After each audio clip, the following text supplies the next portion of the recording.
Welcome to ATB-TV. I'm Darren Dance here with Peter Morgandy on this beautiful Wednesday morning at Ballarat, and today we've got, oh, you've got to be optimistic, Pete. We've got races at Ballarat today, and we're in the last, and I'm sure that track's going to be pretty much rain affected. Yep. After months and months and months of dust and dirt, Yep. now we've got a week of rain. The weather's here now, and it's settled in. Beautiful. Little feet coming around the corner. Dicky knee, is it? Yeah, yeah. There's Yendall. I'll pop up to Ballarat later on. We've got Captain Harry, but we'll get to him a bit later on in the edition. All right. We'll wind back to Kilmore last Thursday. Neither of us can get there. It was Tennessee Gold. She got a run as fourth emergency and ran actually really well. For fifth, beaten less than 2 lengths. Well, she was gone. That was the last run, but yeah. she must have heard us because she gets one more go. Yeah. 2,000 metres, that'll be her go. I think it could be at Werribee too, 2058. Sean said that the whole time, hasn't he? Yeah. That 2,000 metres, so that was a much better run. So finished off strongly, so hopefully she's some sort of chance. Same day, but at Pakenham that night, we had Safety Dance finish a good third, up to 1,400 from an unlucky run at Geelong. Yeah, that was only his second career start. They didn't miss him in the market, did they? Started favourite or second favourite, yeah. But yeah, he was okay to the line. I don't know, I'm not a big fan of that synthetic racing. The horses don't appear to let down properly on it, I don't know. It just looks weird, but anyway, he ran a nice third. Yeah. And he was getting to the line as good as anything, and one would think hopefully puts him on the grass and he gets out to a mile. I think too on that, they don't tend to sort of, the leaders get to their spots, no one seems to take them on. They don't change order, do they? No. But he was nice and strong, so they're looking for a mile for him. Wanted Diva, she was a bit disappointed. Looked, Geordie Child probably couldn't ride her any better and pulled her out, but she just couldn't make ground. Probably gets back to that synthetic bit. Well, you'd like to think that's the reason. I don't know, but I can't rule a line or make a case for any horse that runs on synthetic, whether they win or disappoint. I just can't get a handle on it, and I could never sack a horse off a poor run on synthetic.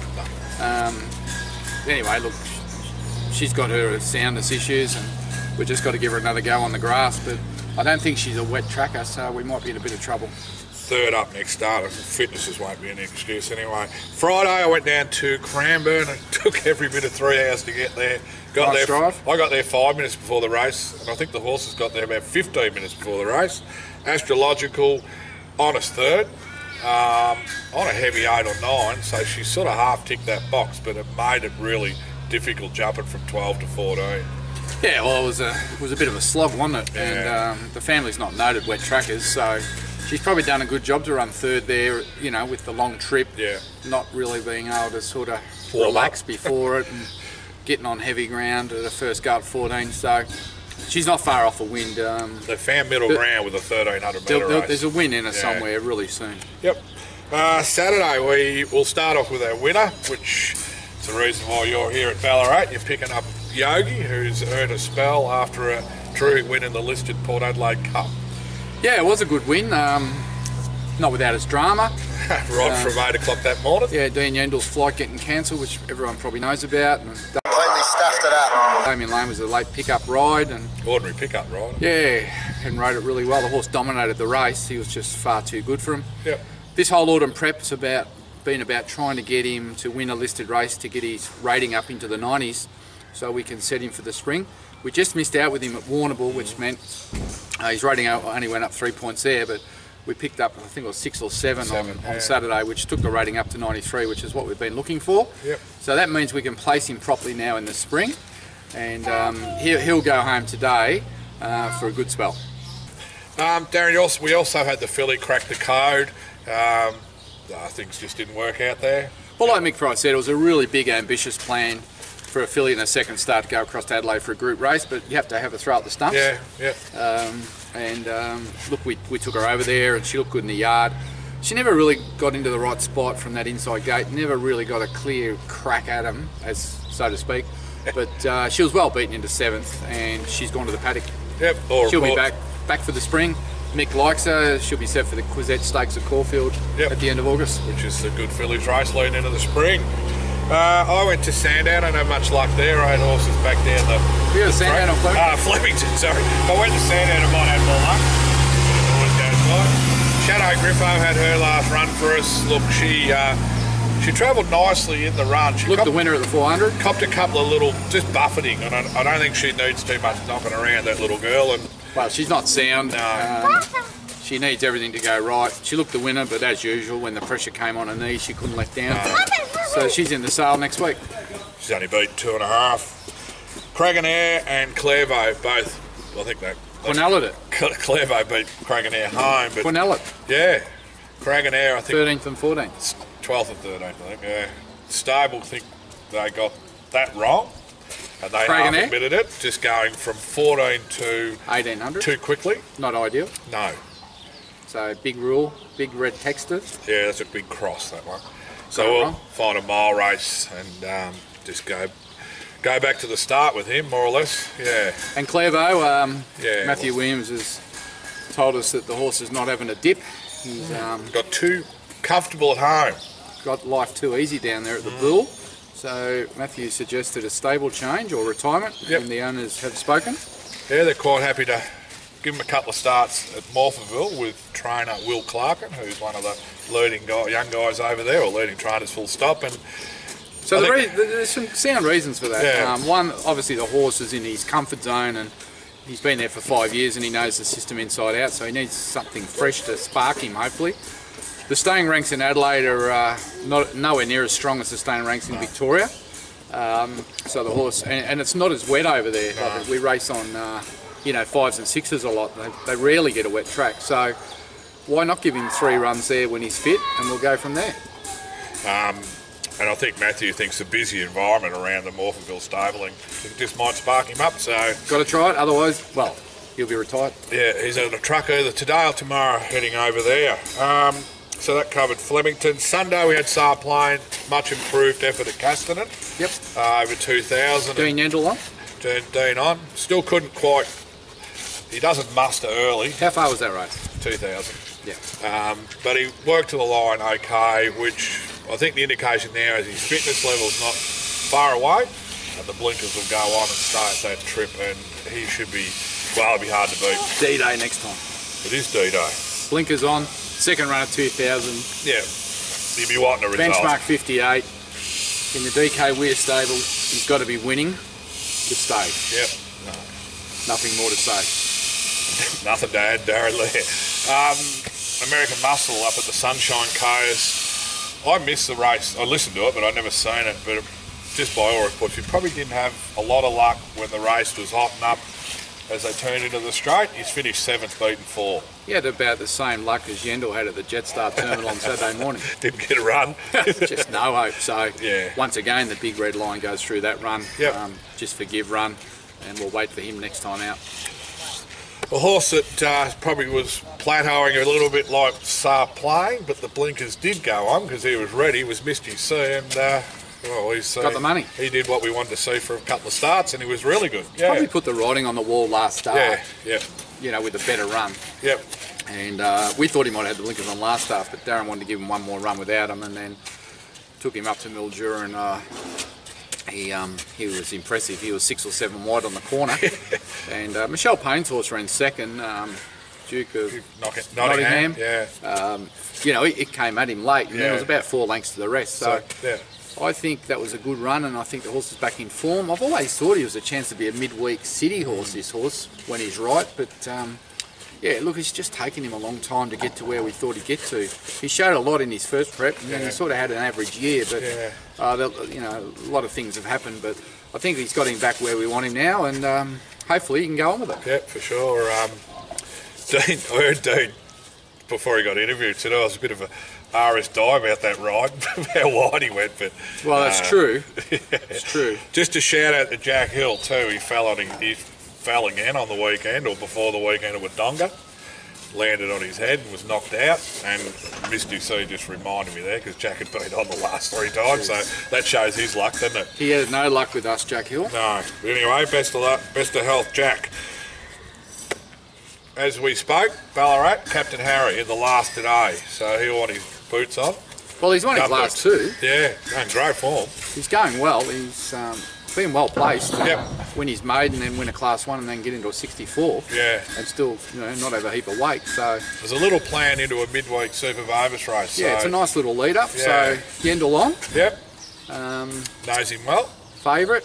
Or second favourite. About $5, is he? Yeah. Yeah, he'll probably shorten up. So yeah. he gets a chance to put 3 in a row, and not many horses can do that. If he wins or tops 3s, he gets his chance to go to that midweek race. And given that Mum's at home, we hope he does. Yep, exactly. Now, look, we've got, as we sit here Wednesday, there's going to be a lot of acceptances or non-acceptances. Well, let's just go through what we've been told is going to happen right now. Thursday, nothing. Good, day off. That's simple. Revolutionary, who you touched on before. Oh, no, not Revolutionary. That was Tennessee Gold. Revolutionary will go to. There's a 1,600 metre benchmark 58. Where at? Werribee. When? Friday, we're up to, sorry. Friday, Werribee, righto. Crossroads for this horse a bit. Yes, well, Saab is saying... he's scratching his head a bit now. He's not pulling his hair, actually, he hasn't got any, but if he's scratching his head... Yeah. So that's... Send him a difficult one to start. Yeah. Anyway, so we'll... earmuffs off? They're definitely off. They're definitely off. So, anyway, I think if it doesn't run top 4, Saab might be handing the lead to you, Pete. Yeah. Tennessee Gold, as we mentioned, might go to Werribee. Might go to Werribee. It's a 2030, which looks ideal. Yeah, be interested to see how she goes. She's off to start in the spring, so you know she'd want to be going close here. Robbie's got My Shiny Choice nominated at 2 or 3 spots. That's one. Hopefully he's got the earmuffs off. Yeah, and Geelong's another on the Sunday, so we'll find out more later. I'll pop all these up. Yep. Saturday we can confidently go here and talk about Mr. Moneybags and the Super Vargas 3-year-old over 1,400. He's been in great form. Can't win. Yeah, there is a horse in there that goes okay, Darren. What is it, Pete? It's called 50 Stars. Won its last 2? Yeah. Where? Odds on? I think that's what we ran third to with Mr. Moneybags. Could be a group horse. Yeah, all the indications are saying that it probably will be very hard to beat. But hopefully it draws barrier 38 and gets 78 kilos. Well, it had the nice run and we did all the work last time, but if we can get a nice go, there's good second and third. I don't mind racing against these horses sometimes because it just gives you an indication of where you fit. Yeah. And, look, things can go wrong and horses can put in bad runs. Yeah. You know, we saw on Monday at Mildura, Paul Parishka's horse was $3 favourite and ran last. So stuff happens. Doesn't happen with Weir much. They tend to run to their money, but... I'll tell you, this bloke, he's pretty honest. He doesn't put in too many bad ones. He'll be there trying. Sandown will suit him, I reckon. Yep. I assume Jai McNeil will be riding it. Yeah. Look, if we can be within 3 lengths of that good horse, we'll win plenty of races with him. Yeah, exactly. And if anything goes wrong with the other horse and we have a bit of a luck, we can win. And obviously with 2 months to go in the season, these 3-year-old races, Super Vargas races, you've got to have a crack at them. Well, the money's there and that's why the good horses are there. So. Yeah, yep. So Falago will go around in the 2,400 metre benchmark 90. Now, he's had a lot of hurdle trials, this bloke. He's 5th up? Fifth up at the racetrack. And been in work since January, hasn't he? Yeah, something like that. He's had 5 trials. This is his time to shine, Darren. How far's this race? 24. First up over 24? No, he had that 20 at Adelaide. Yeah, where do you run there? About 5th running up. Got on. What do you think? Each way chance. Run a place? Can run a place, conditions will suit. Yeah, I'm looking forward to when he gets to Flemington on the Queen's birthday. Well, the whole program's been about those two or three big distant races later in the prep, and that's what Darren's aimed him at. So they're all 100 grand races. Yeah. So if he can win one, he picks up 60. Yep, nice little eye opener this one. I expect him to run well. So that's that. Sunday we'll have Whitemore at Geelong. Well, he put the writing on the wall last start. Out to 1,400, a 2-year-old Super Vargas. You know, like a lot of horses put the writing on the wall, Pete. Silver Stratum put the writing on the wall and come out and won. Yeah. Misty C put the writing on the wall, come out and won. I reckon Whitemore put the writing on the wall. Big run, right? Well, he ran third to a horse that's been placed at stakes level. He's run, the horse that just got him on the line was supposed to go to Group 2. Yeah. So we'll get D Lane to come back from Queensland. Tell you what, if he has any luck at Geelong, I'll be disappointed if he's not. No, it'd be very hard to beat. Putting a check in your pocket. And as I mentioned, nominations also for Revolutionary and My Shiny Choice. Yep. Silver Stratum the same, but I'm pretty sure he's going to go to Hamilton. You'll be in the office there demanding he goes. You're in that horse. You'll be demanding he goes to Hamilton. Where they win, Darren. Look at Misty C. Demanding. Misty C back to Bill Jury. Peter, just when win. Peter Morgani's in a horse, the trainers have no say. That's Monday. Speaking, if he goes there, Silver Stratum and Hamilton. Yeah, 1600. Going for back-to-back. Benchmark 64, up in grade, down a kilo. Johnny Allen? Hard to beat, I suppose. Johnny will be there. Johnny will do. A couple of good choices. Yep. Less Dean's flight gets cancelled.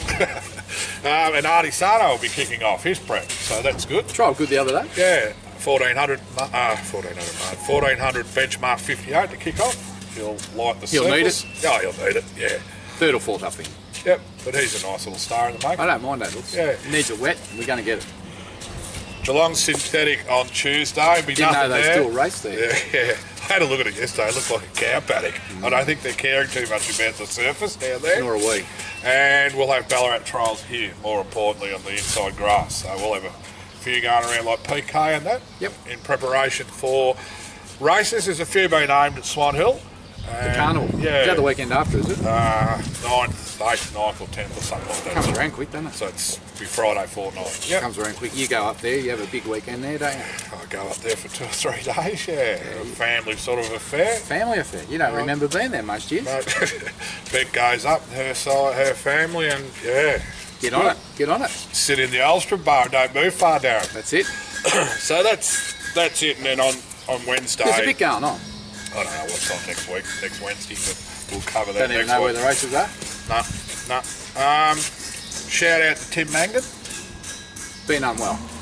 Yeah, so Hopefully he's on the mend. yeah, best of health to Tim. Missed the Yogi run. Yeah, hopefully that brought a smile to his face. And yeah, what else have you got to add? A couple of weanlings going through to the Gold Coast sale Thursday, Friday this week. Yep. So a couple of weanlings going through there to be sold. We are looking maybe to buy one. And then next week there's 3 mares going through the mare sale, which is Shadow Griffo, who stakes place. She'll make good money. Conclusive, who's retired unraced due to injury. Yeah. And Red Handle, who was with Tony Golan, who's been retired for some time due to lack of interest in racing. So those 3 are going through next week, and then whether we buy another mare in foal or not remains to be seen. But at this stage, yeah, we're just a bit of cleaning up to do in that area, and then we've got the Great Southern Sale coming up in June. I think we've got 9 going through there. Righto. Yeah. So I know. it's like managing a footy team, Pete. Yeah. Well, There's players in and there's players out. few on their way out, and obviously we've got There's a few there that need to get a few kicks next start. some are on the interchange tutoring, aren't they? We've been on the interchange. There's a couple that have lifted to Yes. get themselves out of the Silver Stratum bar was for a one. while, but Start playing, a better be watching the replays of Silver Stratum, I think. Misty C and Misty C. Oh, he's done his. Yep, Yeah. he's safe for a while. So you just hope that they can go and back it up and win another one now. Yeah, and those 2 schnitzels. That Igniter had a nice trial on Monday, and he'll have a proper trial next Monday. And Yep. the Slice of Paradise, he'll be having his trial in the next week or so as well. So they're coming along well. But I know we're right in the middle of winter now, so we've got our wet trackers out. The spring horses are not far from going back in, and the sales are on to clean up all the rubbish. And another couple that'll be kicking off their careers is that Serious Deal with Matt Camardi. Looks like it's coming along nicely. We don't know when he's running yet, do we? Matt has picked a race out, June the 3rd, Oh, right. and So that's here at Ballarat, yeah. Okay. 1200 metre maiden, and Maisie Motion's probably another 3 or 4 weeks away. And Connery. Connery, yeah. So There's a we've bit happening. plenty to look forward to.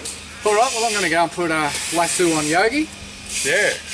I can just envision of him getting on the truck. He talk about it's going for a spell. He'll just get home and think, geez, it's cold, but he won't be too long to be back at work there. No, 3 weeks? 3 weeks max Yeah. for him. Otherwise, we're going to miss the program. So, won over 300,000. So he's more than paid for himself, and given those owners a lot of fun, and he's got a great cult following with that name, hasn't he? He has. Did I read, now the previous, we obviously bought him off the chap in New Zealand. He actually bought the horse for $1,000. Yep, it was sold through the ring as a young horse for $1,000, and went to a trainer down in the South Island, and then he won his trials and won a race which he later lost. Yeah, he bought. And we grabbed him and got him over here, and just shows he's more than covered his prize money and given them a lot of fun. I'm looking for $1,000 horse, Darren. good luck with that. When he sold me the sister, he wanted more than 1,000. I can guarantee you that. Yeah. But anyway, all good. you never know. I don't know why anyone would sell a horse for 1,000, but I suppose he probably give it away. Yeah, raised the flag at that stage. No one knew anything about it. And like someone said to me the other day, we could send a mare to raise the flag. Yeah. But by the time it's ready to be a good racehorse, it'll take 5 years, and we probably won't even remember what our names are by then. You don't want to be 70 doing it, do you? Anyway. Yes, I think that was Albert Sid said I'd send a mare, but by the time it's ready to race, I won't even know my own name. Anyway, he's been good fun, and like you said, he's got a big following, not just with our... Yeah, well, springtime's a lot harder, Yeah. but we've got a ticket in the game, and there will be a race for him. I mean, obviously everyone's hoping that he's a Melbourne Cup horse, but whether he is or not, there's plenty of good races through the spring, and it's just nice to have a runner and someone that's competitive. Yeah. And you know, he may still be another year in developing, because he's certainly improved a lot this time. Yeah. He's not hanging in or out, or he's not dropping off 30 lengths. Certainly raising the bar every time. But it was really interesting when Damien Lane dropped his hands at the 100. Not only did the horse prick his ears, but he nearly stopped dead, and he had to give him a slap. Reminded me of Luke Nolan at Royal Ascot. I've never seen him. Yeah, it was very much like it. He went, the job ears and done, pulled boom, up. Yeah. I'm going to stop, handbrake on. The other side of that, I've never seen the horse travel into a race so well. I looked at the sectionals. He ran 3 sectionals in around 11 and a half, which is sprinter time. Yeah. And then when he dropped his hands at the last 200, he ran a 12.2. Yeah, no, good signs. And you could see Lane just drop his hands, and the horse just went like this, and then Lane went, oh, go! He did actually shake, yeah. He's probably thinking, oh. And I loved his speech. Fine. I loved his speech. I'd like to thank Jetstar. Well, I reckon he'll get free flights around Australia for the next 10 years. I noticed later on, Yendall and Lane were at the gates, and the camera was on them, and they were having a chat. I would have loved to have had a microphone there. I know that I was very interested, will he give half of his 5% to Dean, and it was a blunt no, because he won't give me anything. Yeah, the jockey, 5%, $5,000. Nice pickup. Yeah, in one pocket, out of another. Anyway, Dean's got plenty. Should have went the night before. He's got plenty. Should have went the night before. Yeah, probably. Too scabby to pay the accommodation. Oh, I think Weary had him run around here on bloody horses that day. Oh, well, he should Weary should have send Weir the invoice. sent him the bill. Weary's got a little bit, hasn't he? Oh, I think he spent a bit here. Yeah. All right, well, until next week, I'm Darren Dance here with Peter Morganti at Ballarat. Have a good week, and hopefully plenty of winners.